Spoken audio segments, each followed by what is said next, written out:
كبسه بالفراخ. ده هقول لكم الطريقه السريه اللي انا بعملها على طول، وهتشوفوا حمدي وهو بياكلها. حمدي ووفاء بيصدروا قوائم البحث في الساعات الأخيرة اقرب طريق للراجل بطنه، اعمل له الاكل اللي هو بيحبه، اطلب منه اللي انا عايزاه بيجيب. السبب طريقتهم المستفزة اللي بيعرضوا بيها الفيديوهات في الساعات اللي فاتت، وخصوصا بعد ما وفاء وندى بنتها قلعوا الحجاب. انتشر فيديوهات على السوشيال ميديا في الساعات الأخيرة لوفاء زوجة حمدي وهي لفة الحجاب بطريقة مبينة شعرها كله، وبنتها قلعت الحجاب وعملت قصة ولابسة لبس فاضح جدا. كل اتكلم عنهم وقال مستحيل يكون كل ده علشان الترند، اكيد في حاجة اكبر من كده. لكن طبعا الناس اللي بتفهم في منصة تيك توك كويس قالوا ان حمدي عامل كل الفيديوهات اللي بتعملها ندى ومراته هم خالعين فيها الحجاب عاملينها مدفوعة فلوس، يعني كلها تجارة. ان كتير جدا كان بيشجع جيش حمدي وفاء، وخصوصا ان هم بيقدموا محتوى محترم ومش فاضح ومفيش فيه اي حاجه مخله وبيناسب كل افراد الاسره، وبالعكس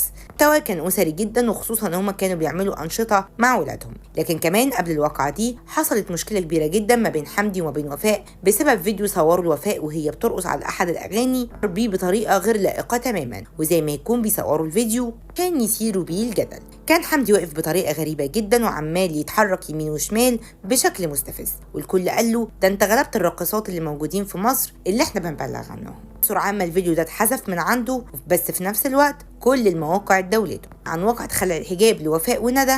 من الواضح جدا انها تجاره، والتجاره عمرها ما كانت شطاره بالطريقه دي. المتابعين سالوا وفاء في الكومنتات انت ليه قلعت الحجاب؟ ردت وقالت ومين قال اني قلعته؟ انا لابساه بطريقه تريحني وهو مجرد تغيير، يعني ودنها وشعرها ورقبتها بيبانوا وتقول مجرد تغيير.